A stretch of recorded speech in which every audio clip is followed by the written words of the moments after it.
ठहरिए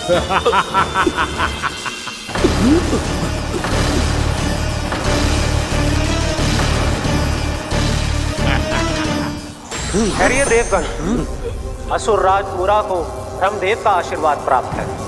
आप में से कोई भी इन्हें पराजित नहीं कर पाएगा।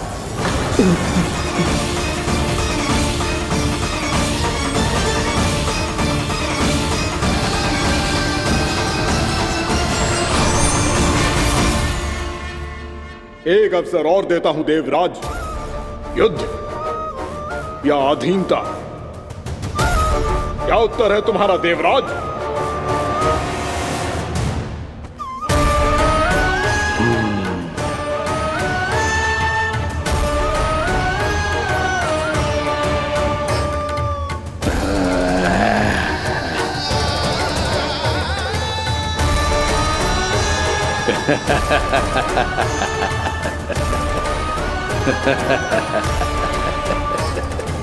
इंद्र और सभी देवताओं ने मूरा के आतंक में आके उससे भयभीत होके अपना सिंहासन छोड़ दियो। अब मूरा स्वर्ग का अधिपति बन गयो और शीघ्र ही उसने अन्य सभी असुरों को स्वर्ग में निवास करने के लिए आमंत्रित कर दियो। और इस प्रकार से वो धीरे धीरे तीनों लोकों का सम्राट बन गयो। उसे किसी ने रोका नहीं मैया? ना लल्ला, इतना साहस किसी में था ही ना। और फिर ये निश्चित करने के लिए कि भविष्य में किसी और असुर की मृत्यु ना हो, वो यमराज पे भी विजय प्राप्त करने के लिए यमलोक की ओर प्रस्थान कर दियो। वो तो अपने आप को और सभी असुरों को अमर बनाना चाहता था। पर देवता और यमराज भी उसकी ये योजना समझ गए थे। इसीलिए उसके आने से पहले ही सारे देवताओं ने श्री नारायण से सहायता के लिए गुहार लगाई। अब केवल आप ही कुछ कर सकते हैं प्रभु। अभी तो मूरा केवल त्रिलोक का स्वामी है, और यदि उसने यमलोक भी जीत लिया तो वो जीवन को ही नियंत्रित नहीं करेगा प्रभु, वो मृत्यु का भी स्वामी हो जाएगा। ऐसे में पहले सृष्टि का संतुलन तो नष्ट होगा प्रभु, और फिर स्वयं सृष्टि ही नष्ट हो जाएगी। ऐसा नहीं होगा यमदेव, नियति ऐसा होने ही नहीं देगी। विधि रचेगी खेल और मैं बनूंगा माध्यम। असुर राज मूरा का सामना मैं करूंगा। बस आप मुझे चुनौती देने के लिए उसे तैयार कर लीजिए, चाहे उसके लिए आपको साम दाम दंड भेद कोई भी उपाय क्यों ना अपनाना पड़े।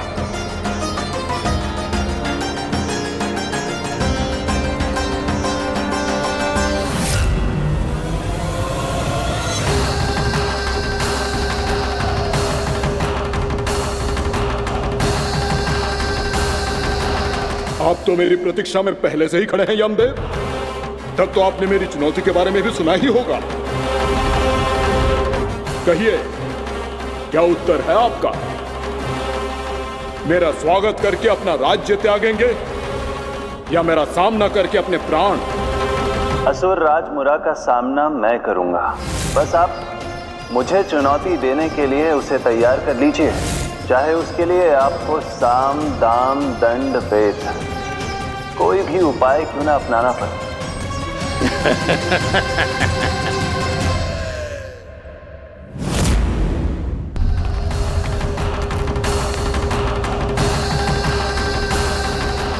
आप तो मेरी प्रतीक्षा में पहले से ही खड़े हैं यमदेव। तब तो आपने मेरी चुनौती के बारे में भी सुना ही होगा। कहिए, क्या उत्तर है आपका? मेरा स्वागत करके अपना राज्य त्यागेंगे या मेरा सामना करके अपने प्राण? हे असुर श्रेष्ठ, मैं आपकी अधीनता स्वीकार करने के लिए तैयार हूं। बस एक विनती है मेरी। शर्त को विनती का नाम देकर पहलाना चाहते हो मुझे यमराज? असुर राज मूरा के सामने शर्त रख पाओ, इतना सामर्थ्य नहीं है तुम में। इसका आभास है मुझे असुरराज, पर मैं आपकी अधीनता स्वीकार करूं इससे पहले आपको स्वामी धर्म का पालन करना होगा। मेरे पुराने स्वामी के क्रोध से मेरी रक्षा करनी होगी आपको। कौन है तुम्हारा पुराना स्वामी? भगवान श्री नारायण। और छोटी माँ, मूरा असुर को तो श्री नारायण से भी रक्षा का वरदान प्राप्त था ना? यही तो श्री नारायण की लीला थी बलराम। पर वो राक्षस अपने दम में जे समझ ही ना पाओ कि वो क्या भूल करने जा रहा है, और पहुंच गो भगवान श्री नारायण को चुनौती देने के लिए।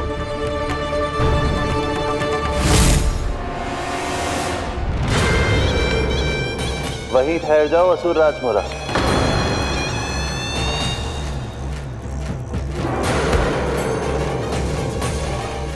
यहाँ क्यों आए? आपको पराजित करने और ये वैकुंठ जीतने, ताकि मैं यमलोक का स्वामी बन सकूं। फिर आओ, युद्ध भूमि में मेरा सामना करो।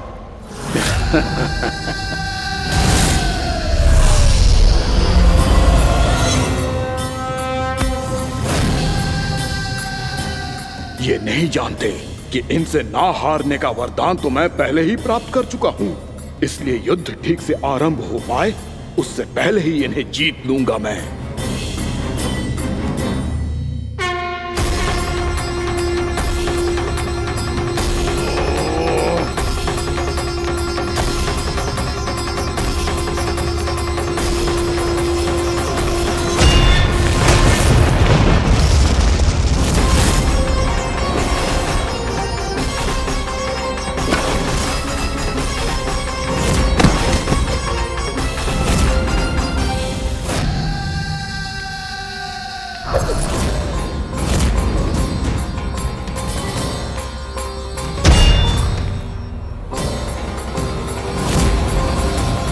और इस प्रकार ये युद्ध वर्षों वर्षों तक चलता रहो। दोनों योद्धा पूरे ब्रह्मांड में अनेक अस्त्रों शस्त्रों के साथ युद्ध करते रहे।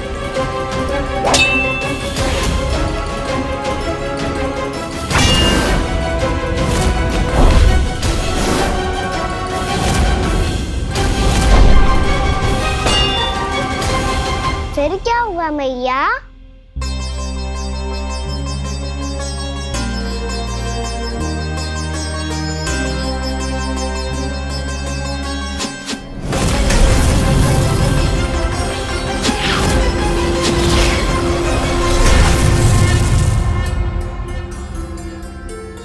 उस युद्ध को कभी समाप्त हुआ हो, पर कैसे?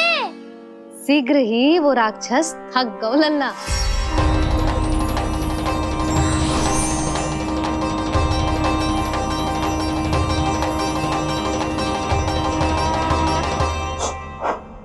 खड़े खड़े देख क्या रहे हैं नारायण? आक्रमण कीजिए, वध कर दीजिए मेरा।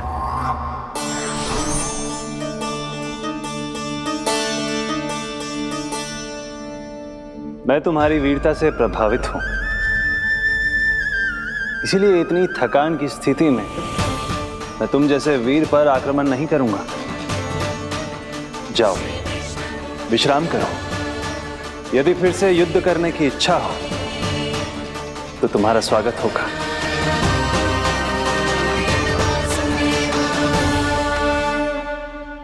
जे कह के श्री नारायण बद्रिका आश्रम चले गए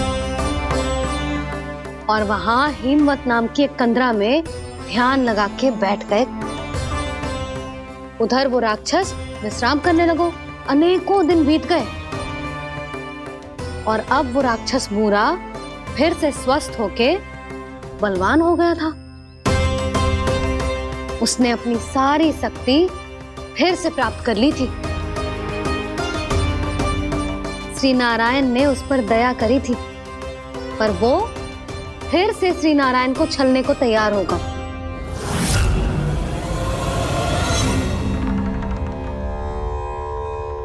ध्यान में बैठे बैठे श्री नारायण योग निद्रा में चले गए,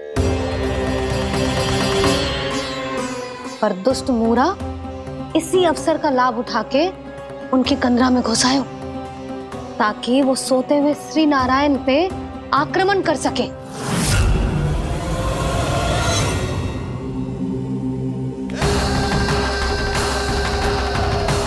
आज इस लंबे युद्ध को जीतकर अपने इस अंतिम शत्रु का भी अंत कर दूंगा मैं।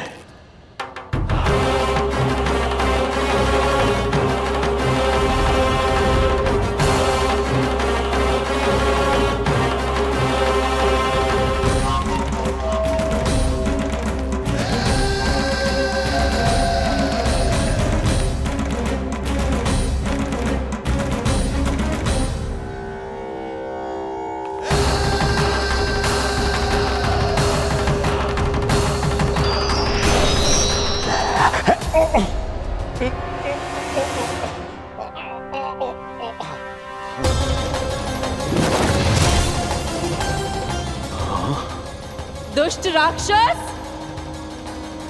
प्रभु ने तुझ पर दया की, तुझे संभलने का अवसर दिया। तू इन्हीं पर ही छल से वार करने चला है।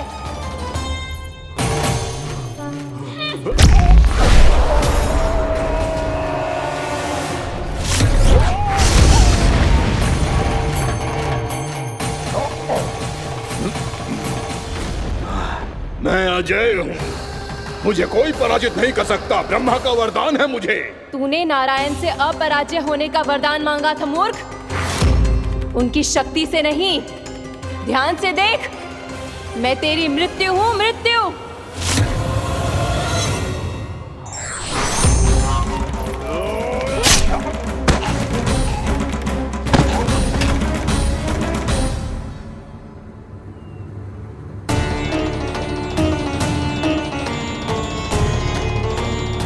वो देवी कौन थी छोटी माँ? और कौन बलराम, वही तो थी देवी एकादशी।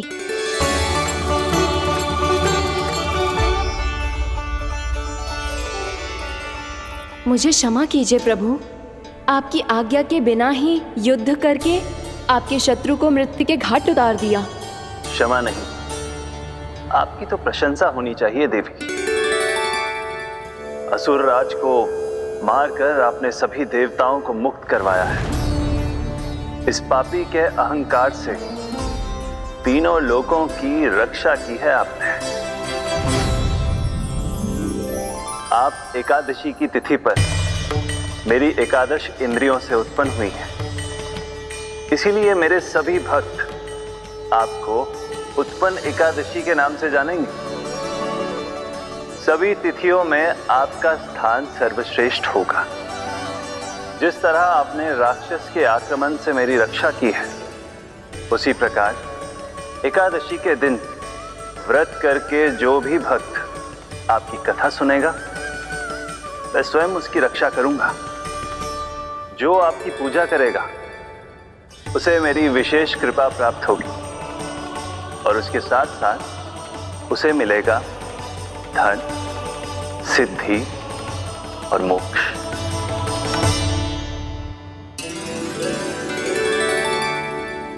इसीलिए आज के दिन व्रत रखने का बहुत अधिक महत्व होता है। बोलो एकादशी मैया की जय। बोलो श्री नारायण भगवान की जय।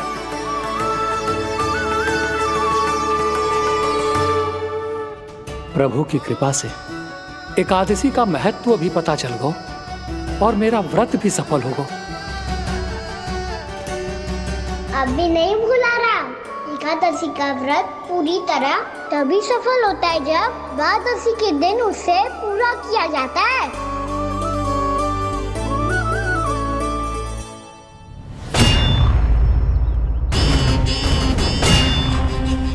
आवश्यक है आपको यह आभास होना कि उस विष्णु अवतार को पराजित करने के लिए आपके साधारण योद्धाओं में वो सामर्थ्य नहीं है।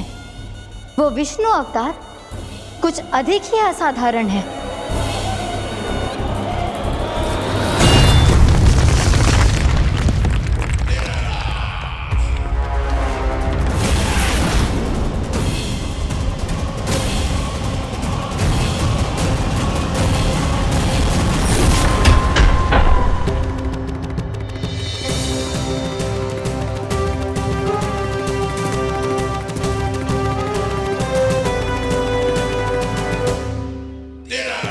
अब मैं दिखाऊंगा उस विष्णु अवतार को असाधारण शत्रु क्या होता है।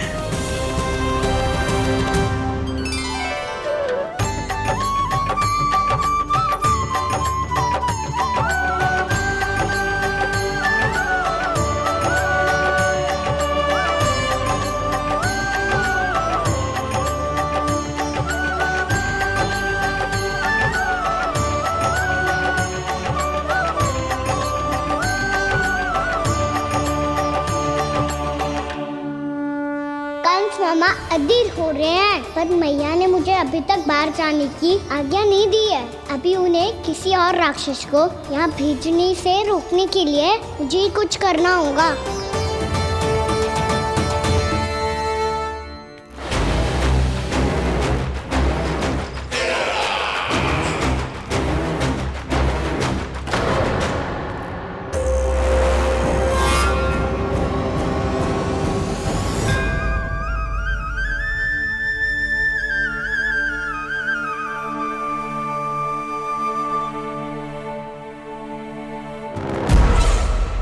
कौन हो तुम? बचपन से ही मुझे मारने का सपना देख रहे हैं, सिर्फ मुझे ही नहीं पहचानते।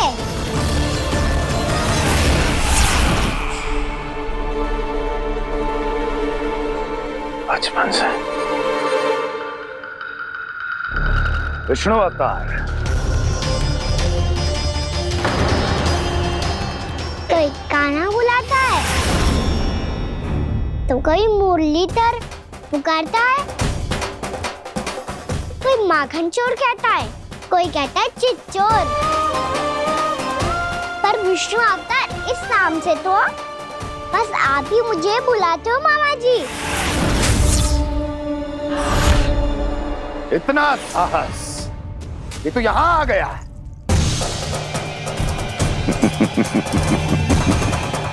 यहाँ आ तो गया तू विष्णु अवतार, किंतु यहाँ से जीवित नहीं जाएगा। तेरे शीश को तेरे धड़ से अलग कर दूंगा मैं।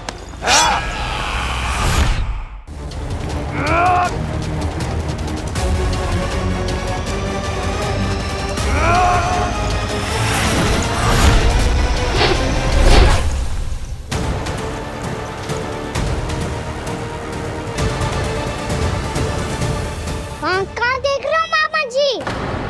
मैं तैयार हूँ।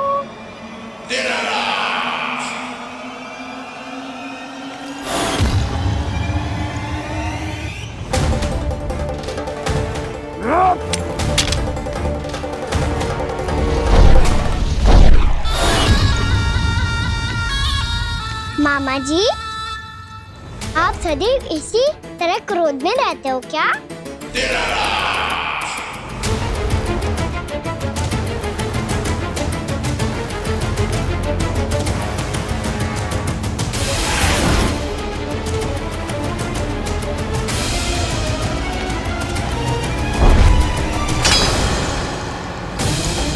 छोड़ छोड़ मेरी तलवार को।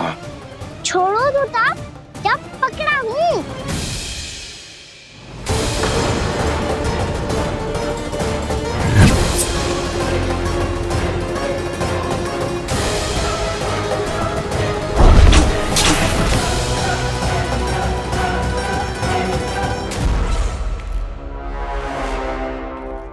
मामा जी,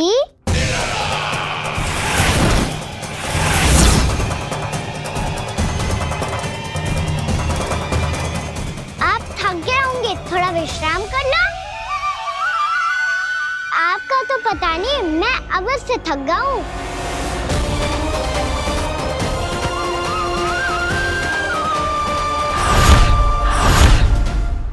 मेरे सिंहासन पर बैठने का तो साहस। अभी तो बस अभ्यास कर रहा था मामा जी। भविष्य में मुझे तो बैठना है यहाँ। आपने बल प्रयोग करके से अपने पिताजी से छीना था, मैं आज छीन लूंगा। जो छल और बल से लिया जाए वो अधिक समय तक टिकता नहीं है मामा जी।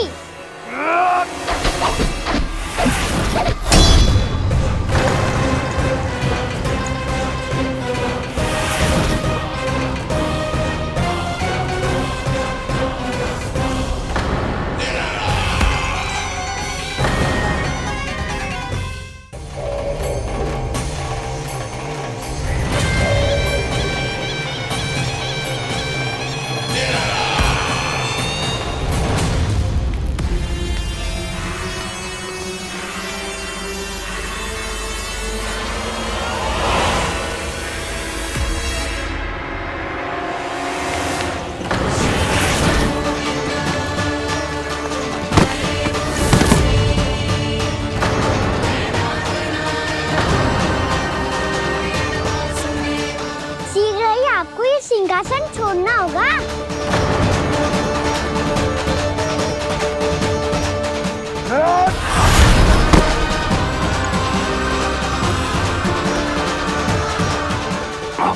वो मेरा सिंहासन छीनना चाहता। वो आ रहा है, वो आ रहा है। सैनिकों! दुर्जन, बंद कर दो सभी द्वार और झरोखे, सब के सब। इसकी हर संभावना पर इतना कड़ा पहरा बिठा दो कि ना तो कोई महल के भीतर आ सके, ना तो बाहर जा सके। मुझे महल की चप्पे चप्पे की सूचना चाहिए। जाओ।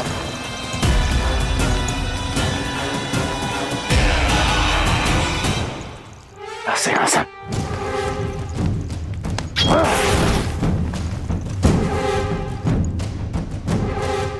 अब आ, दुष्ट मायावी, ए छलिया विष्णु अवतार, मैं कंस तेरी प्रतीक्षा कर रहा हूं। देखता हूं मेरे सिंहासन पर कैसे बैठता है तू। मुझे तो बस कुछ समय चाहिए था, वो मिल गया। अब करते रहिए आप प्रतीक्षा।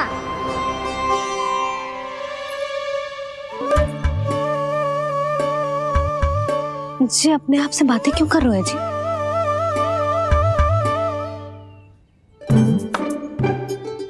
आप मुस्कुरा क्यों रहे हो? ना कछु ना। बताओ क्यों मुस्कुरा रहे हो? तुम्हीं पर गए हैं जी। जब तुम व्रत करती हो तो तुम भी ऐसा ही करती हो। इसी प्रकार भूख अधिक लगने पर अपना ध्यान भटकाने के लिए स्वयं से ही बड़बड़ाती रहती। होगा। आपको तो बस मेरा उपहास उड़ाने के लिए बहाना चाहिए।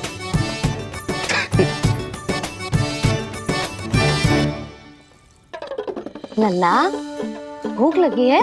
ना मैया, व्रत करे तो भूख कैसे लगेगी?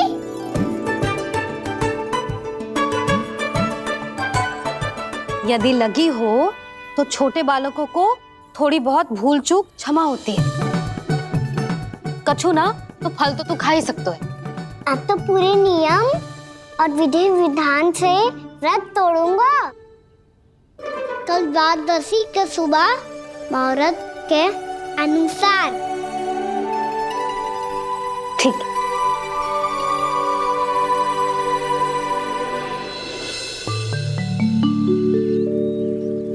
लल्ला, एकादशी समाप्त हो गई है, द्वादशी लग गई है। अब तू व्रत तोड़ सकते है। भोजन कर ले। ले।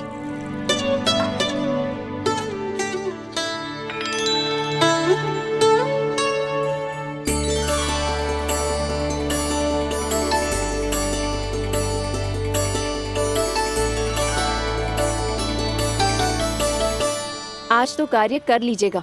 मैं ना चाहती कि सब गांव वाले फिर से आपका उपहास उड़ाएं। अरे, इसी क्षण कार्य आरंभ करना आवश्यक ना है। कुछ खा तो लो। कल भी पूरे दिन व्रत में रहे, अब तो कुछ खा लो।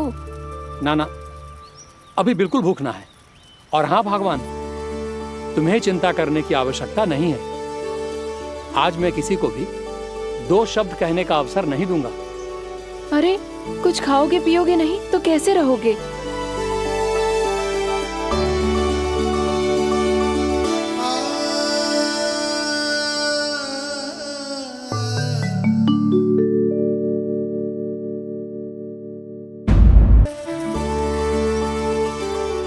अरे, इसी क्षण कार्य आरंभ करना आवश्यक ना है। कुछ खा तो लो। ना, अभी बिल्कुल भूख ना है। और हाँ भगवान, तुम्हें चिंता करने की आवश्यकता नहीं है। आज मैं किसी को भी 2 शब्द कहने का अवसर नहीं दूंगा।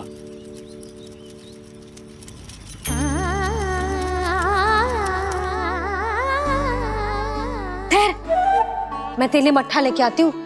व्रत के बाद पीने से पेट ठंडा रहता है। रुक।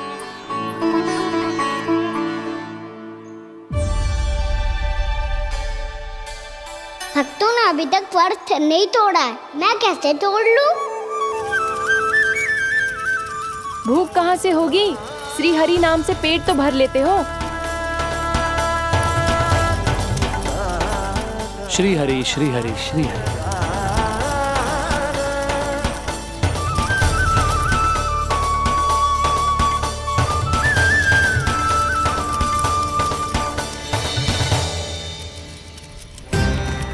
हरि हरि प्रभु हरि, हरि हरि प्रभु हरि, हरि हरि प्रभु हरि, हरि हरि प्रभु हरि। कल से अन्न का एक दाना ना गो है पेट में। अब क्या व्रत तुड़वाने भी आपके प्रभु ही आएंगे? अब क्या व्रत तुड़वाने भी आपके प्रभु ही आएंगे? मैया,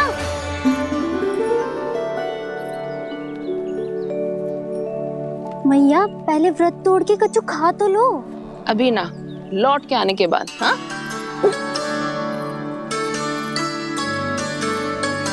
बलराम ठहरो पुत्र, पहले कुछ खा लो, व्रत तोड़ना आवश्यक होता है। मैया ने एकादशी का महत्व बताया। लगता है मुझे सबको द्वादशी पर व्रत तोड़ने समाप्त करने का महत्व बताना होगा। हरि हरि हरि हरि हरि मेरे हरि।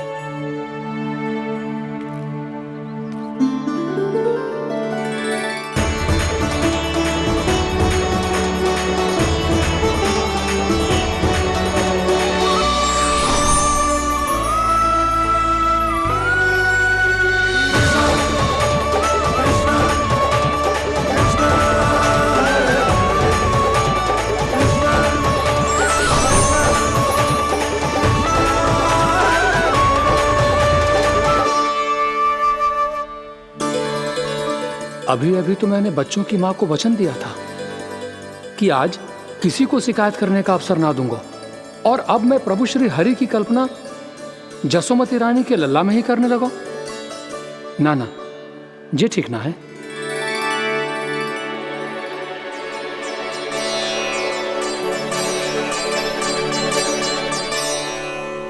ठीक ही तो है, बिल्कुल सही पहचाना है आपने।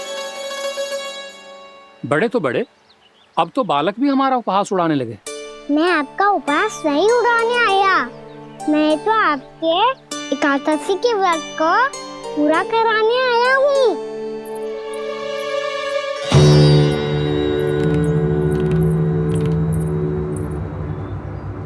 कान्हा,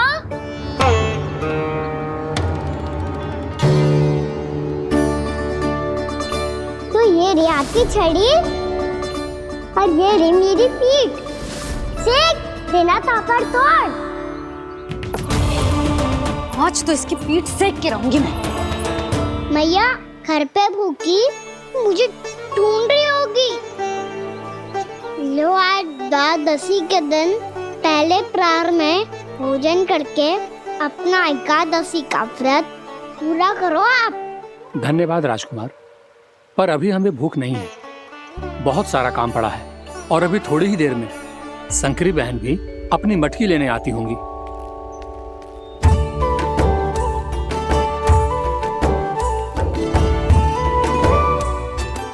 पर मैं आपका व्रत पूरा कराए बिना नहीं जा सकता।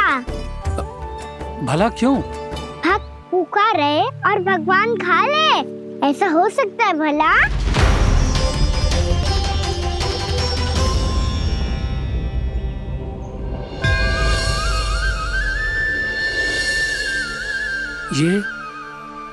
ये कैसा भ्रम हो रहा है मुझे? मुझे लगता है अपना काम करना चाहिए। द्वादशी के पहले प्रहर में व्रत पूरा करना बहुत आवश्यक होता है। ना तो एकादशी का व्रत भी पूरा ना माना जाता। इतनी सारी ज्ञान की बातें तुम्हें कैसे पता है लल्ला?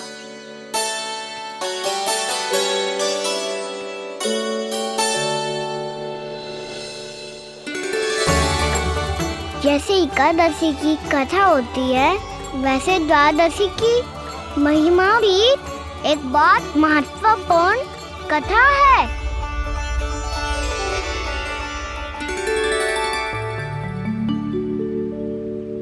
कैसी कथा? बिल्कुल सही समय पे आई हो आप।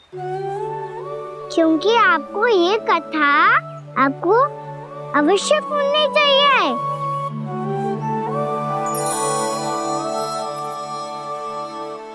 मुझे क्यों?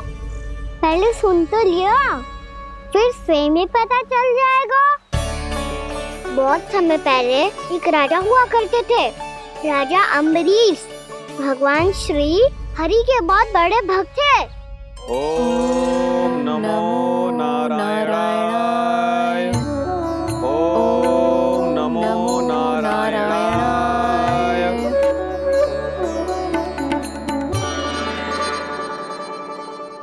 नेक पुण्य के काम करते थे वो। अपनी पत्नी के साथ हरि का नाम जपते रहते थे। उन्होंने 12 माह एकादशी का व्रत करो निर्जल पास किया, और जब उनकी 12वीं एकादशी का व्रत वासंती के दिन तोड़ने का समय हुआ, तभी महर्षि दुर्वासा अपनी 100 शिष्यों के साथ उनके महल में पधारे।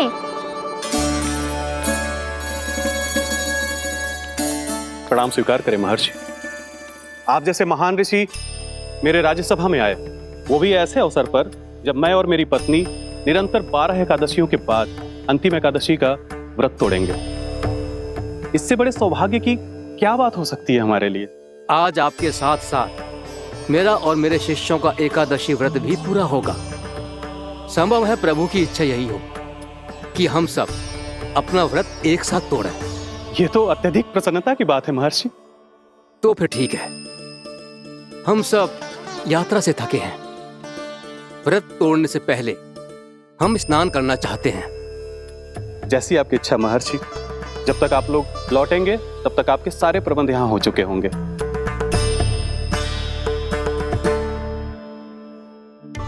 महर्षि दुर्वासा स्नान करने गए थे, पर उन्हें लौटने में विलंब हो रहा था, और इधर द्वादशी पर व्रत पूरा करने का मुहूर्त बीता जा रहा था। महाराज अम्बरीश बड़ी विरगता के साथ महर्षि दुर्वासा के लौटने की प्रतीक्षा कर रहे थे। महाराज, व्रत तोड़ने का मुहूर्त बीता जा रहा है। बस कुछ ही समय बचा है। महर्षि और उनके शिष्यों को लौटने में न जाने कितना समय लग जाएगा।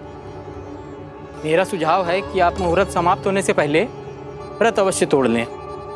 गुरुदेव, हमने महर्षि दुर्वासा को वचन दिया है कि जब तक वो लौटेंगे नहीं तब तक हम व्रत नहीं तोड़ेंगे। इसीलिए मैं उनके लौटने के बाद ही भोजन ग्रहण करूंगा। पर महाराज, मुहूर्त यदि बीत गया और समय रहते हुए नहीं आए तो महाराज आपका व्रत पूरा नहीं होगा। महाराज, आपको उसका फल नहीं मिलेगा। महाराज, 12 एकादशियों का व्रत व्यर्थ चला जाएगा। किंतु गुरुदेव, यदि मैंने भोजन कर लिया तो ये तो अतिथियों का अपमान होगा। आप उचित कह रहे हैं महाराज। भोजन के लिए उनकी प्रतीक्षा अवश्य कीजिए महाराज। पर मुहूर्त रहते हुए एक तुलसी का पत्ता और जल ग्रहण कर लीजिए। इससे आपका व्रत भी पूरा हो जाएगा और अतिथि का मान भी रह जाएगा। आपका सुझाव अच्छा है गुरुदेव।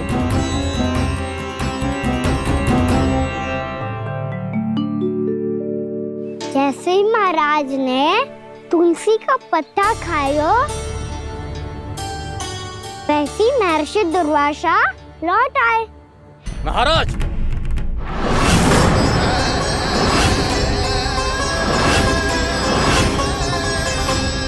महाराज को उपास तोड़ते देखते बहुत क्रोधित हो गए।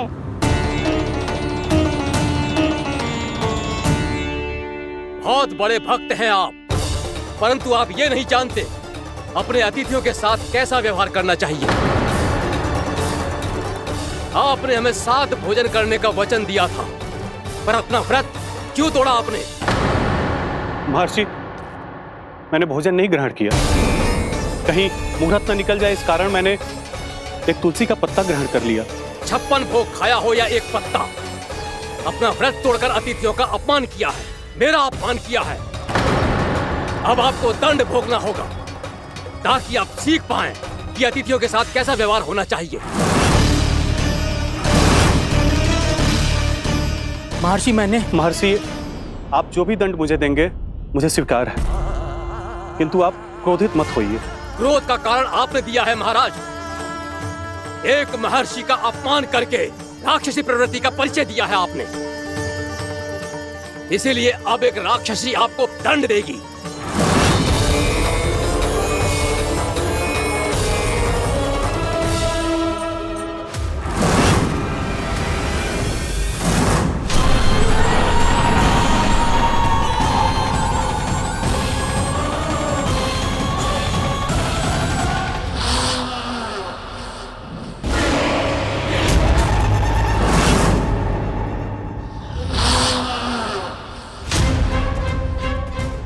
हे प्रभु, यदि मैंने सच में महर्षि का अपमान करने की भूल की हो तो मैं उसका परिणाम भोगने के लिए प्रस्तुत हूं।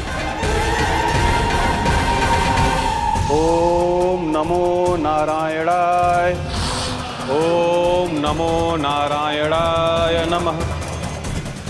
महर्षि दुर्वासा को यह आभास ही नहीं था कि महाराज अम्बरीश ने उनका अपमान नहीं किया था, फिर भी उसे अपमान मान के वो श्री नारायण के भक्त पे संदेह कर रहे थे। मैंने भी तो भोला राम की भक्ति पे संदेह किया था। हे नारायण, ये क्या पाप हो गया मुझसे? संदेह किसी अपमान से कम ना हो तो, और भगवान सब सह सकते हैं, पर उनके प्रिय भक्तों का अपमान सहन ना कर सकते, इसीलिए उन्होंने अस्त्रक्षेप करने का निर्णय लिया।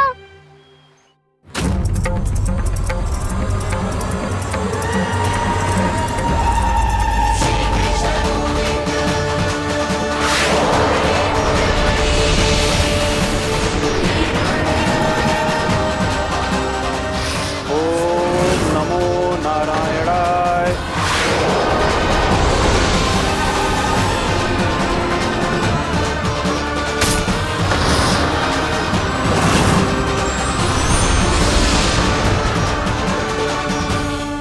और फिर भगवान का वो सुदर्शन चक्र महर्षि दुर्वासा के पीछे पड़ गया। ये चक्र तो मेरी ओर बढ़ रहा है। ओम नमो नारायणाय। ये कैसे संभव हो सकता है? कोई रोको इसे, कोई रोको इसे।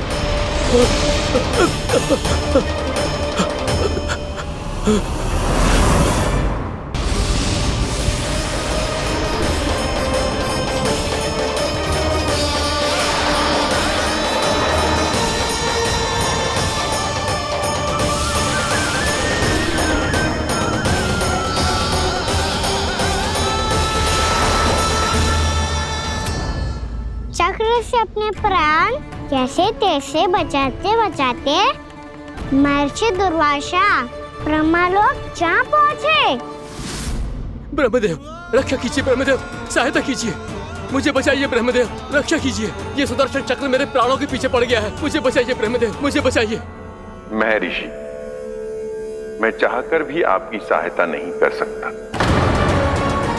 ऐसी स्थिति में यदि कोई कुछ कर सकते हैं तो वो हैं सुदर्शन चक्र के स्वामी विष्णु, क्योंकि सृष्टि में केवल वही है जो इसे नियंत्रित कर सकते हैं। वो ही इसे वापस लौटने का आदेश देकर आपके प्राणों पर छाए हुए संकट को दूर कर सकते हैं। किंतु हां, मैं सुदर्शन चक्र से इतना अवश्य कहूंगा कि जब तक आप विष्णु लोक में पहुंच नहीं जाते, वो आपको किसी भी प्रकार की हानि ना पहुंचाए। आपका बहुत बहुत धन्यवाद, आपकी सदा ही जय हो।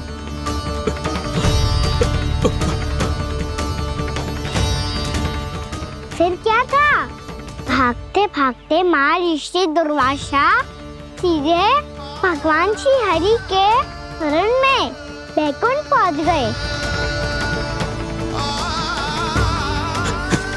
त्राहिमाम प्रभु, त्राहिमाम, मुझे बचाइए, मेरी सहायता कीजिए प्रभु, मेरी सहायता कीजिए। मैं आपके इस चक्र और ऊर्जा से नहीं भाग सकता प्रभु, कृपया करके अपने सुदर्शन को रोकिए, इसे वापस लीजिए प्रभु। यह असंभव है महर्षि। एक बार सुदर्शन चक्र मेरे हाथों से छूट जाए तो अपना उद्देश्य पूरा किए बिना, मेरे भक्तों की रक्षा किए बिना वापस नहीं लौटता। कोई तो उपाय होगा प्रभु, कृपया करके मेरे प्राण बचाइए प्रभु। मैं सुदर्शन की ऊर्जा से जलकर भस्म नहीं होना चाहता प्रभु। आप जो कहेंगे मैं करूंगा प्रभु। मेरी सहायता कीजिए प्रभु, मेरी सहायता कीजिए। मुझे नहीं लगता कि आप वो कर पाएंगे। मैं अवश्य करूंगा। मैं अपनी प्राण रक्षा के लिए कुछ भी करूंगा प्रभु। आपने मेरे भक्त राजा अम्बरीश को भक्ति का कर्तव्य निभाने के लिए अपमानित और दंडित किया है महर्षि, पर भक्त की रक्षा करना भगवान का कर्तव्य है। इसलिए यदि आप भक्त राजा अम्बरीश के पास जाकर क्षमा याचना करें और यदि वो आपको क्षमा कर दे तो ही ये चक्र आपके प्राण लिए बिना लौट सकता है। अन्यथा आप तो जानते हैं महर्षि, मेरे भक्त का अपमान मेरा अपमान। भक्त का अपमान भगवान के अपमान से कम ना हो तो है। महर्षि दुर्वासा को भी ये बात समझ आई और फिर उन्होंने महाराज अम्बरीश से क्षमा याचना की। महाराज महाराज महाराज महाराज महाराज, मुझे क्षमा करें महाराज। मुझसे बहुत बड़ी भूल हो गई महाराज, मुझसे बहुत बड़ी भूल हो गई महाराज। महर्षि, आप हमारे चरण छुए ये उचित नहीं। महाराज महाराज अम्बरीश, आप नारायण के सच्चे भक्त हैं। मैंने आपको अपमानित किया, दंडित करने का प्रयास किया महाराज। इस अपराध के लिए मुझे क्षमा कीजिए महाराज, और इस सुदर्शन चक्र से मेरे प्राण बचाइए महाराज।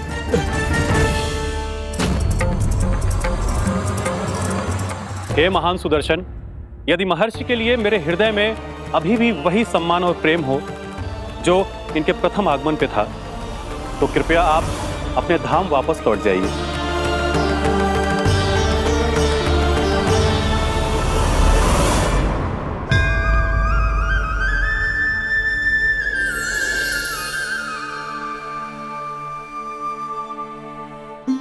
आपका बहुत बहुत धन्यवाद महाराज अम्बरीश। मैं आपको आशीर्वाद देता हूं कि आप देवराज इंद्र के समान शक्तिशाली हों। आपकी कीर्ति का पताका 10 दिशाओं में फहराए। मेरी बस एक ही इच्छा है महर्षि, कि मैं आपके साथ अपना उपवास तोड़ सकूं। अवश्य महाराज, हम सब भोजन आपके साथ करेंगे और अपने आप को नारायण की सेवा में अर्पित करके व्रत को पूरा करेंगे, क्योंकि आज जो यहाँ हुआ है उससे सिद्ध हो चुका है कि एकादशी व्रत का फल द्वादशी की सुबह भोजन करने से ही प्राप्त होता है। इस कथा से हमें पता चलता है कि सभी को द्वादशी की सुबह भर पेट भोजन करके एकादशी का व्रत पूरा करना चाहिए। और दूसरी बात, भगवान की सच्ची भक्ति अपमान कभी ना करना चाहिए। उनके साथ सदैव प्रेम से व्यवहार करना चाहिए। यही भगवान को सबसे अधिक प्रिय है। भैया भोला राम, मैंने भी श्री हरि पे तुम्हारे विश्वास का उपहास उड़ाया था, मुझे क्षमा कर दो। ना ना, आप क्षमा मांगकर मुझे लज्जित मत करो। आप तो मेरी बहन जैसी हैं। जब महर्षि दुर्वासा जैसे महान ऋषि को भी प्रभु के भक्त से क्षमा मांगनी पड़ी, तो मैं तो बहुत ही तुच्छ हूँ। मुझे आपकी किसी भी बात का बुरा ना लगा। पर पता है प्रभु को कौन सी बात सब भूला रखता है? कौन सी बात? जब उनका भक्त भूखा रहे, हमें भी अपना व्रत पूरा ना करे। और जैसा कि आप सभी ने अभी कथा से सीखो है, एकादशी के व्रत को द्वादशी की सुबह अवश्य पूरा करना चाहिए। अब आप जाओ, अपना व्रत पूरा करो।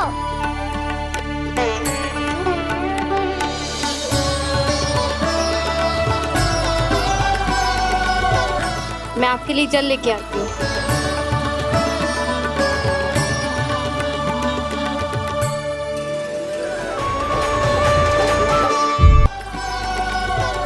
मैं आपके लिए जल लेके आती हूँ।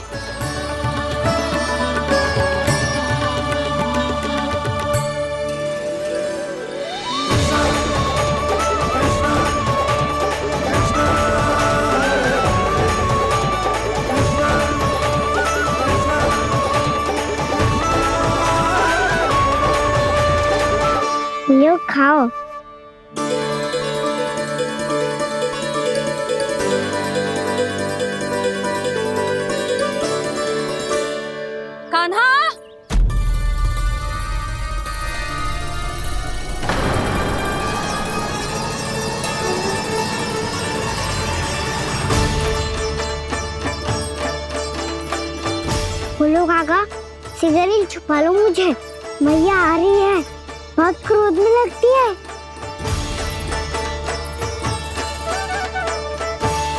आज तो बहुत दंड मिलेगा। अभी क्षण भर पहले तो ये साक्षात भगवान के रूप में बात कर रहे थे और अब अचानक ही ऐसे बालक बन गए जो मैया से दंड मिलने के भय से व्याकुल हैं। बोला काका, किस सोच में पड़ गए? सिगरेट छुपा लो मुझे।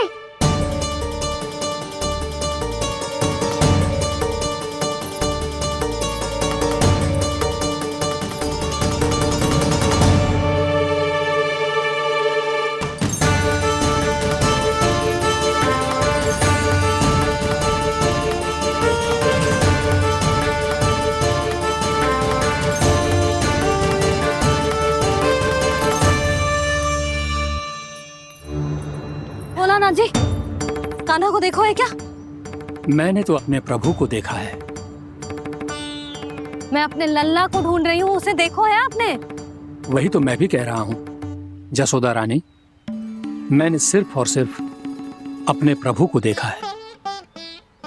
ये तो अब भी अपनी भक्ति में ही खोया हुआ है, इससे पूछ के कछु लाभ ना है, मुझे ही ढूंढना पड़ेगा।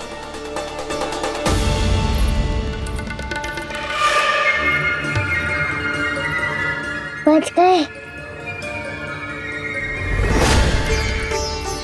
शंकरी मौसी, कान्हा को देखो है क्या कहीं?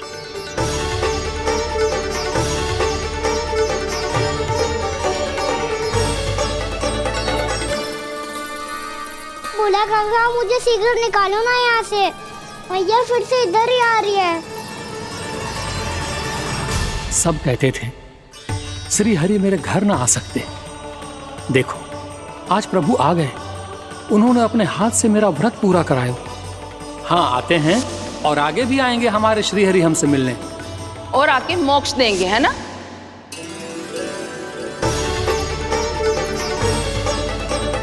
सिगरेट निकालो ना बोला काका, भैया आ रही है।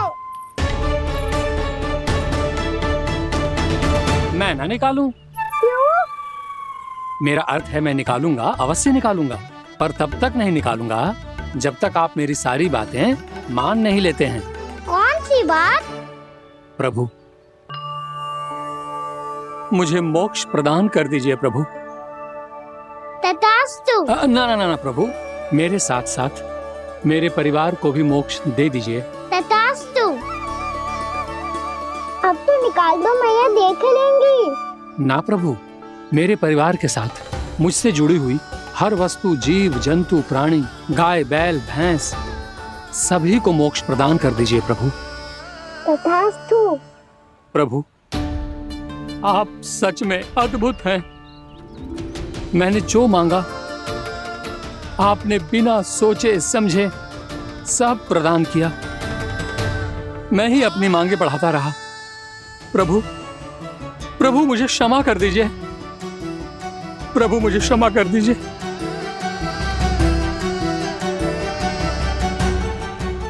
आइए प्रभु।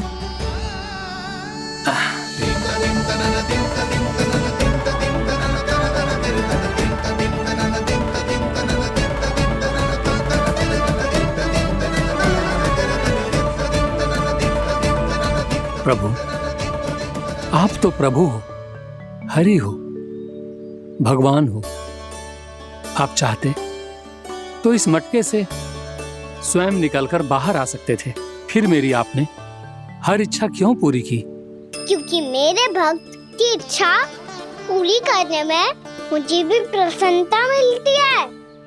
ना तो मैं अपने भक्तों का अपमान सह सकता हूँ और ना ही उनकी इच्छा अधूरी रहने दे सकता हूँ।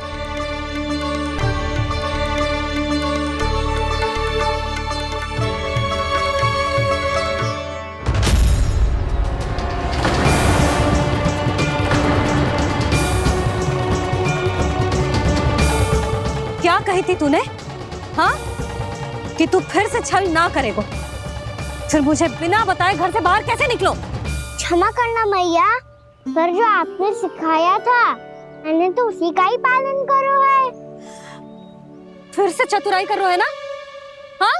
आप ही ने तो कही थी ना, यदि कछु करने से किसी को हानि ना पहुंच रही हो या फिर किसी अच्छे कार्य में सहायता हो रही हो तो आज्ञा लेने की आवश्यकता ना होती। यदि तेरे कछु करने से किसी और की कोई हानि ना हो रही हो या किसी के अच्छे कार्य में सहायता हो रही हो तो मुझसे आज्ञा लेने की आवश्यकता ना है। तो किस अच्छे कार्य के लिए आया है यहाँ? एकादशी के सुबह एकादशी का व्रत खोल के भोजन करा जाता है। ये बात ना तो भोला काका को पता थी, ना शंकरी मासी को और ना ही किसी और को। और तुझे पता थी? हाँ, मेरी मैया ने बहुत अच्छे से सिखाया है मुझे। जैसे कल तूने एकादशी कथा सुनाई थी ना, आज वैसे ही तेरे लल्ला ने सबको द्वादशी कथा सुनाई है। सच्ची यशोदा रानी जी, इसने तो हमारी आंखें ही खोल दी। और भाभी, सच तो ये है कि मुझे भी ना पता था कि ये इतना बड़ा ज्ञानी है और इतना अधिक समझदार।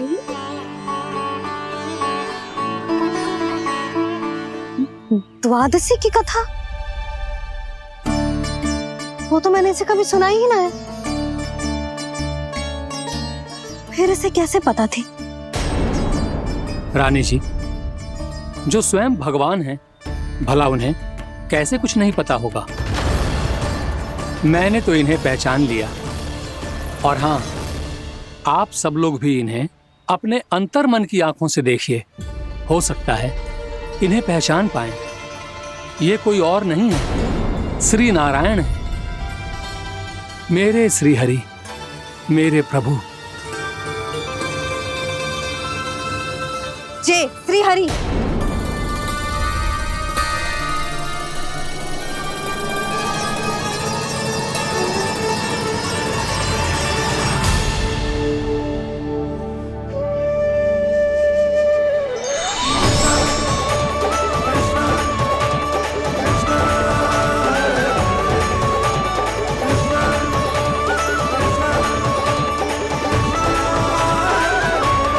ये क्या कर दिया भोला? जिस रास्ते को मैंने इतनी कठिनाई से बचा के रखा था, सबके सामने उसे उजागर कर दिया तुमने।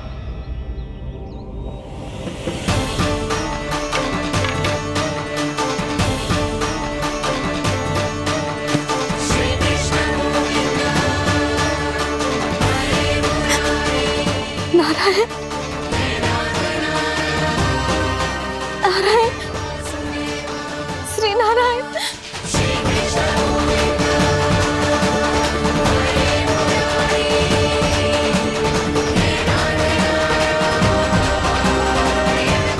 श्री नारायण।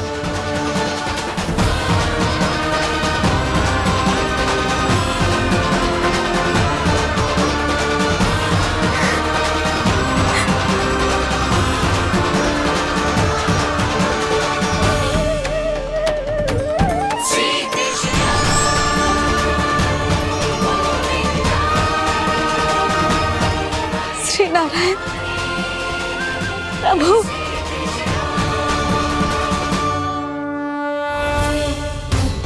जिस रास्ते को इतने जत्न से संभाल के रखा था, आज वो सबके सामने खुल गया।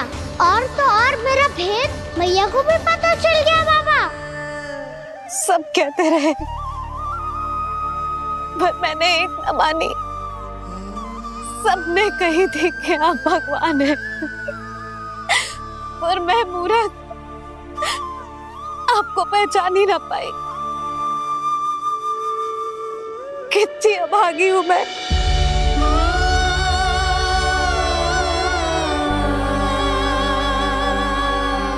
जिस मुंह से मुझे आपकी महिमा गानी चाहिए थी, उसी मुंह से मैंने आपको डांटा है।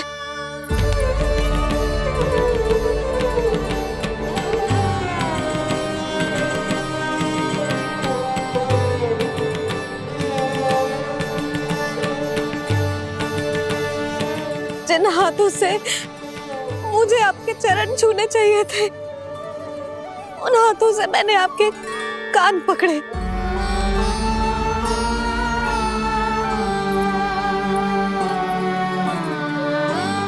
मुझे तो आपकी सेवा करनी चाहिए थी प्रभु, और मैंने आपको दंड दियो,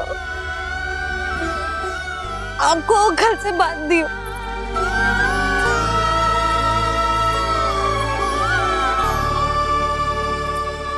बावली हो गई थी प्रभु। अपने श्री नारायण को, अपने प्रभु को एक साधारण सा बालक समझ लियो मैंने। मैं आपके लिए भगवान नहीं हूँ मैया, साधारण बालक ही हूँ, बस आपका लल्ला। बुद्धि भ्रष्ट हो गई थी, भूल पर भूल करती चली गई। आज भी आपके पीछे पीछे छड़ी लेकर दौड़े चले आए।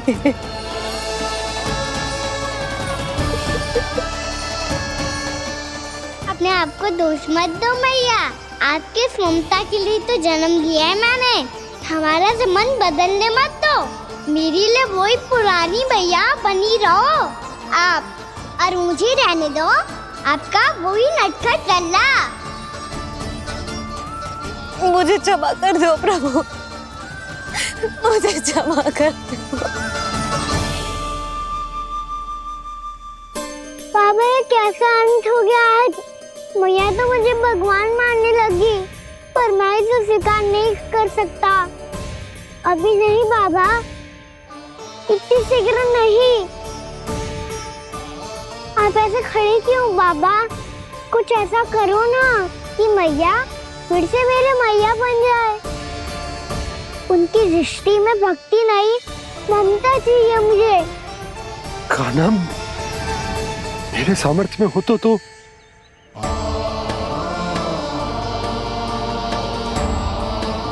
दाऊ, आप तो बड़े भाई हो, अपने छोटे भाई की सहायता करो ना, जिससे मैया सब कुछ भूल जाए। मैं क्या कर सकता हूँ कान्हा? कोई तो सहायता करो मेरी।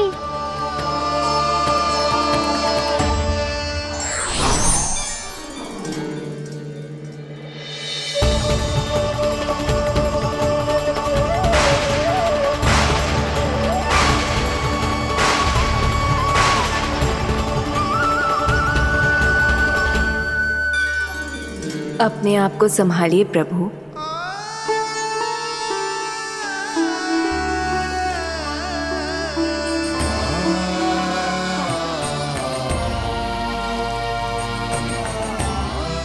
देखो ये क्या हो गया, भैया को सब पता चल गया।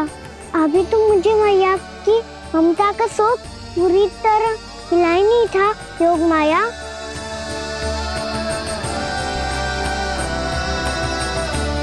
मेरी सहायता करो ना। कितनी अद्भुत है ममता की शक्ति। भगवान को भी एक साधारण बालक बना देती है। बालक की बना रहना चाहता हूँ मैं, नहीं चाहता दिव्य होना, नहीं चाहता भगवान बनना। बस मैया की गोद में रहकर ममता की रस से सेम को भिगोना चाहता हूँ। इनकी डांट फटकार का सुख पाना चाहता हूँ। कुछ भी करे योग माया, पर इन सबको भुला दो मेरा सत्य।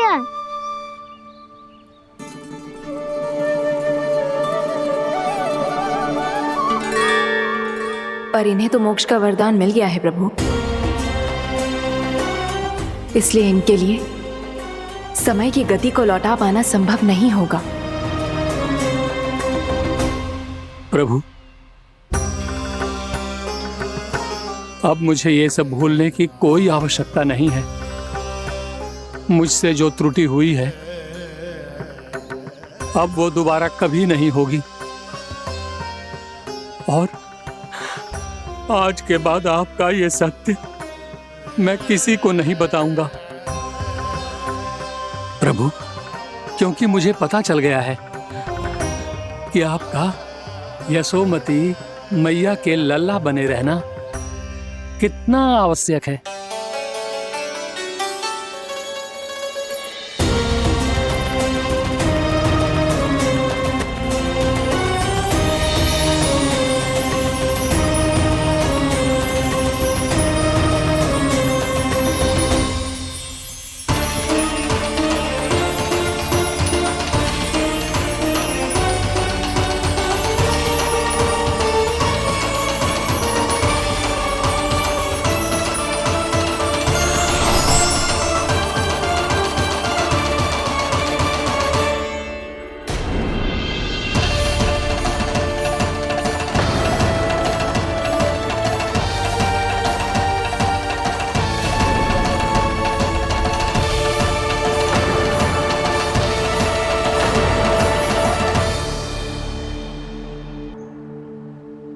आपकी छड़ी।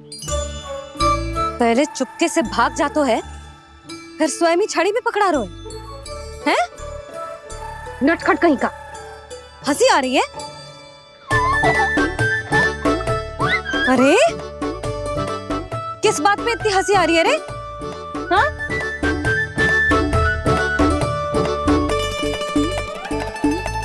आपकी लीला अद्भुत है प्रभु, और अद्भुत है आपका मैया के प्रति प्रेम।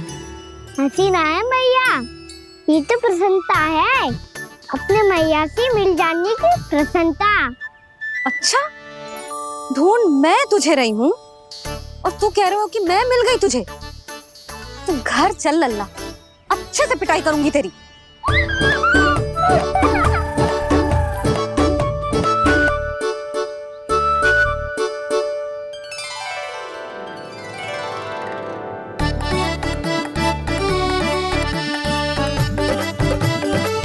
जब पिटाई से गाल लाल होंगे ना तेरे, तब हंसी बंद होगी तेरी। चल।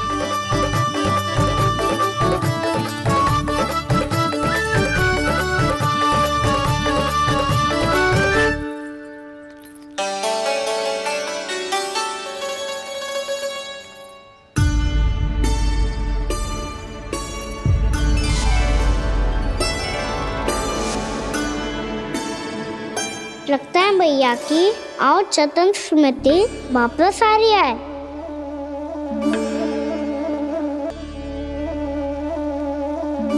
यशोदा, क्या होगो? ना कछु ना। आपको बताऊंगी तो और हंसेंगे मुझ पे। बोल दो, मैं उपास ना उड़ाऊं, सच्ची। देखो देखो इसे कैसे हंस रहे हैं।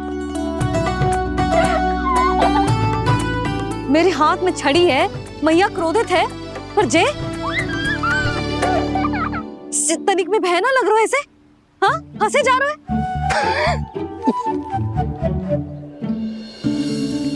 दोनों बाबा लल्ला एक जैसे हो। चल तू, चल चल। दाऊ, आप तो बड़े भाई हो, अपने छोटे भाई की सहायता करो ना, जिससे मैया सब कुछ भूल जाए। सुबल, तू कच्चू खा क्यों ना रहो है? व्रत ही करना था तो बलराम के जैसे कल कर ले। तो कल तो एकादशी भी थी। खाना के बिना कछु करने का मेरा मन ही ना कर। तो बात तो सच्ची है, उसके बिना गोचारण भी ऐसा लगता है जैसे कितना भारी कार्य है, व्यवस्था में करना पड़ता है। सही कह रहे हो तुम दोनों। मैं तो गोपालक भी इसलिए बना था ताकि कान्हा के संग खेलने को मिल जाए। बलराम तो हमारा सगा काम और मुख्य अधिक है।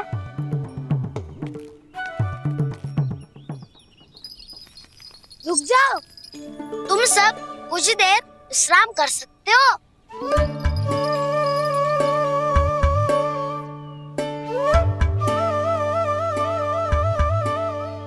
तू बोल। ना मैं ना बोलूंगा, तुम दोनों ही बोलो। और तुम सबका सखा पहले हूँ और टोली का मुखिया बाद में, इसलिए घबराने की आवश्यकता नहीं है। जो भी बात है बिना हिचक बता सकते हो मुझे। तो फिर कुछ ऐसा करो ना कि कान्हा फिर से हमारे साथ गोचारण करने के लिए आने लगे।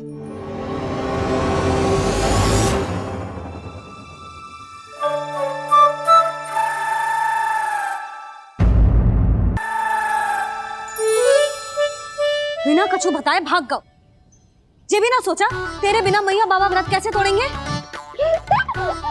देखो देखो अभी भी हंस रहा है। क्या होगा ऐसे? रुक, प्रसाद लेके आती हूँ।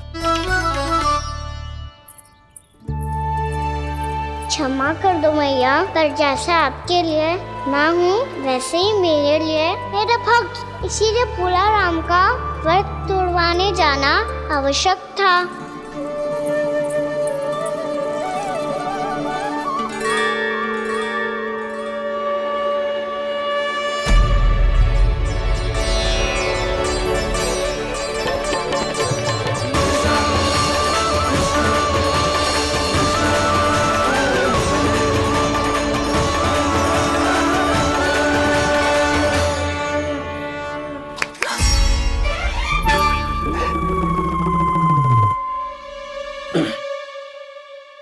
यशोदा, फिर से खो गई तुम।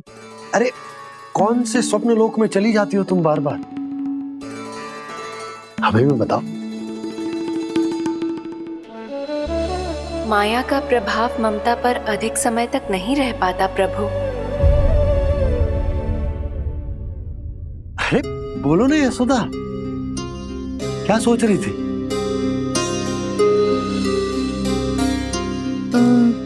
मैंने ना श्री नारायण को देखो है।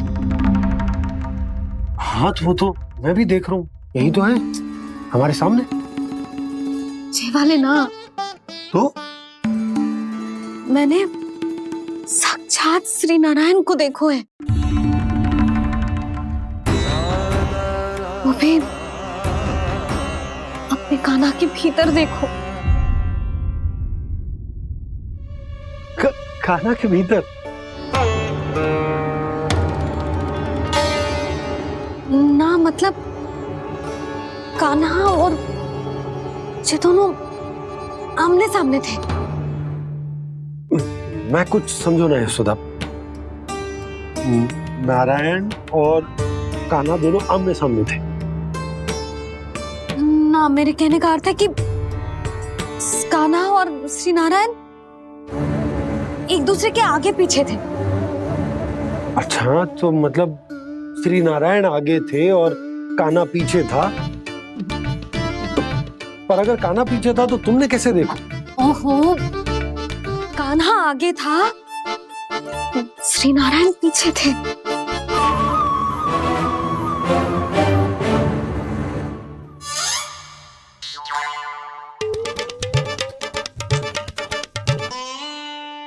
यशोदा, एक बार फिर से सोचकर बताओ कि नारायण आगे थे या कान्हा आगे था?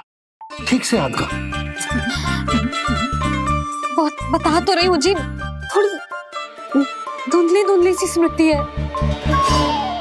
बाबा, इससे पहले कि उनके संदेह की अग्नि स्मृति की वायु पाकर और भड़क जाए, कुछ भी करो पर बुझाओ इसे। स्वप्न देखो है तुमने?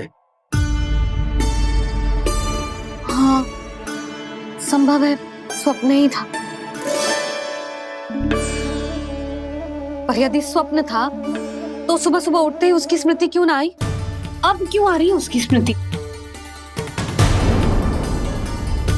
और वो भी तब से जब से मैं भोनाराम के यहाँ से कान्हा को लेके आई हूँ। और जब मैं गई थी तो छड़ी मेरे हाथ में थी, पर फिर कान्हा ने मुझे छड़ी दी और मैं बैठी हुई थी। इस बीच कछु तो हुआ है। भैया की अचेतन स्मृति वापस आ रही है। अब मुझे ही कुछ करना होगा। मुझे लगता है जी, जब मैं वहाँ गई ना, भैया व्रत पूरा करने का सुबह मुहूर्त निकल जाएगा और अब तो भूख भी बहुत तीव्र लग रही है। हे नारायण, मैं तो भूल ही गई कि लल्ला भी तो कल से भूखा है।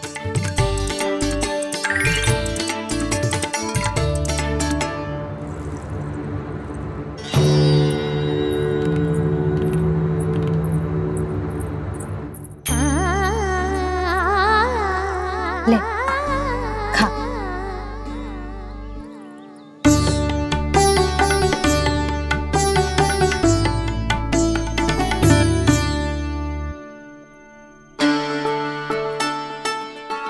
संतान की चिंता में सब कुछ भुला दे, ऐसी ही होती है ममता।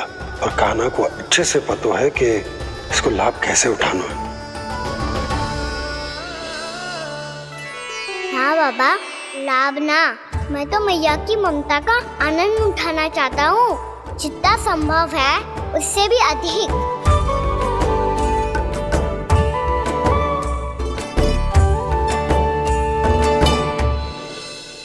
बलराम, कान्हा को फिर से गौचारण आने के लिए केवल तू ही मना सकते है। तुम्हें ही वो क्षमता है, हमारी टोली के मुख्य गोपालक जो हो तुम।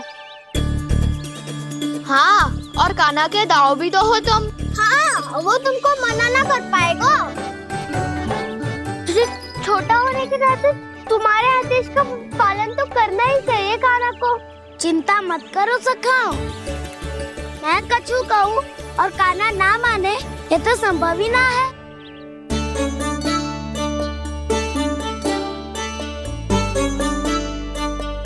आज जो हुआ ना जाने और कितने समय तक मेरा सत्य आपसे छिपा रह पाएगा, इसीलिए आपसे अधिक से अधिक समय मैं आपके साथ ही बिताऊंगा। मैंने कह दिया तो समझ लो, पत्थर पे रेखा खिंच गई। कल से कान्हा हम सबके साथ अवश्य आएगा। अपना सारा समय हमारे साथ बिताएगा वो।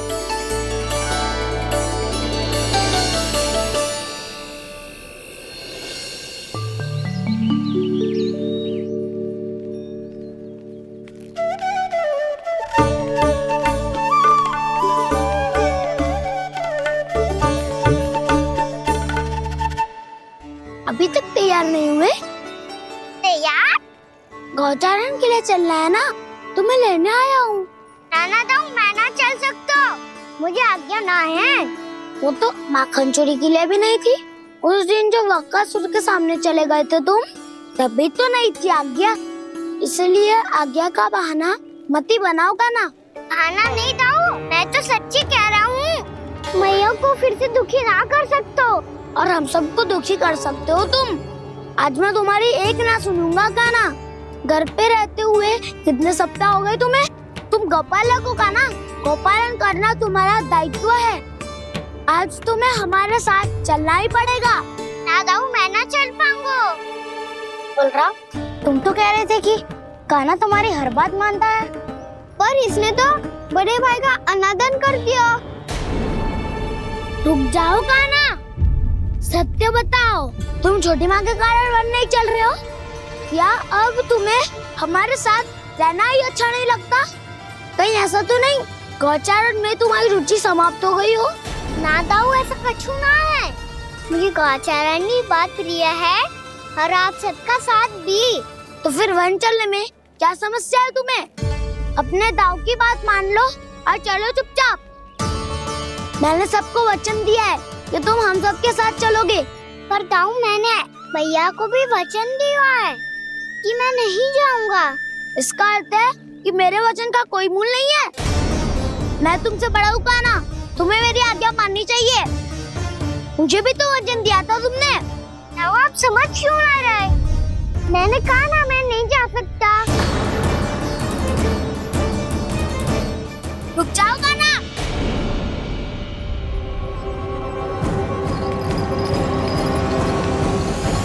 ऐसे कैसे नहीं आ सकते? मैंने बल्कि हम सब ने तुम्हारी हर शरारत में तुम्हारा साथ दिया है, चाहे माखन चोरी हो या गौचारण। और अब तुम अपने दाऊ को ही पीठ दिखा के जा रहे हो। दाऊ, मैं आपका बहुत सम्मान करता हूँ, पर मैंने कहा ना, मैं नहीं जा सकता। मुझे मेरी मैया के साथ ही रहना है। तो फिर तुम्हारे लिए मैं यही महत्वपूर्ण है। दाऊ नहीं, सखा नहीं, गयाऊ भी नहीं। कान्हा ने तो तुम्हारी बात मानने से मना कर दिया बलराम। लग तो है सच्चो भाई ना है। जानते हो इससे क्या सिद्ध होता है कान्हा? कि तुम छोटी माँ के पुत्र नहीं हो, कि तुम छोटी माँ के पुत्र नहीं हो। दाऊ, ये क्या कह रहे हो आप? और नहीं तो क्या, तुम उनके वास्तविक पुत्र होते तो अपने दाऊ की आज्ञा कभी नहीं टालते।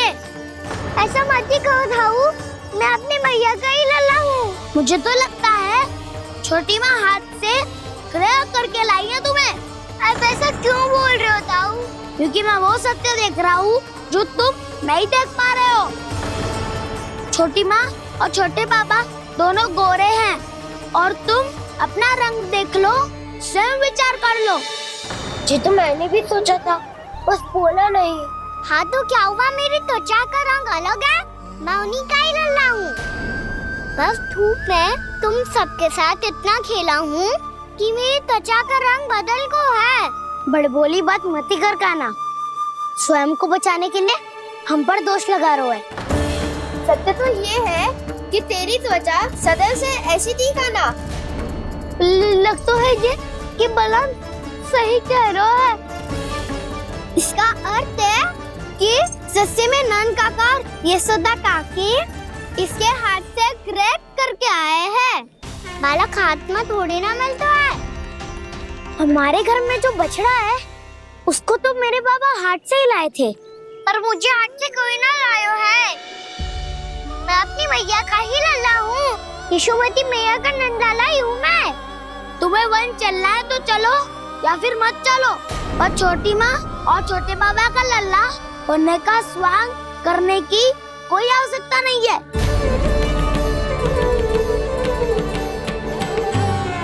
तुम भी अति करते हो क्या ना? कब एक बालक की तरह व्यवहार करते हो और कब भगवान की तरह, कुछ समझ में नहीं आता। भगवान की तरह? मैंने भगवान क्या क्या? हाँ हाँ कह दिया तो कह दिया। खड़े खड़े मेरा मुंह क्या देख लो, चलो। या फिर तुम सबको भी अपने मैया के पल्लू में बंधकर घर पे ही रहना है।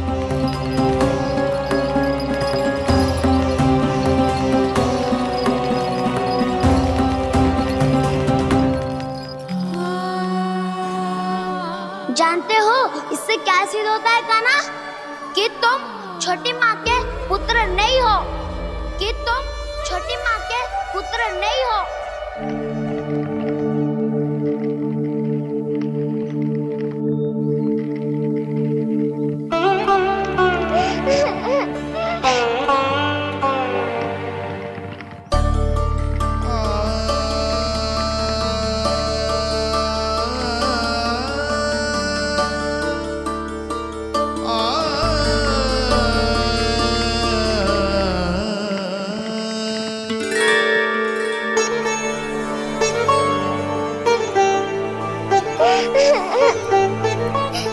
क्या हो गो लल्ला, रो क्यों रहो?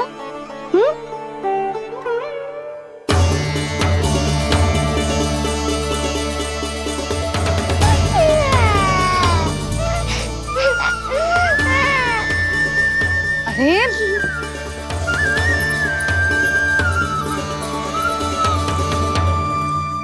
मैया को ना बताए को लल्ला, क्या हुआ? हाँ लल्ला, क्यों रो रहे हो लल्ला? बता, किसी ने कछु कही है क्या? क्या होगा लल्ला? मैं आपका लल्ला ना हूँ।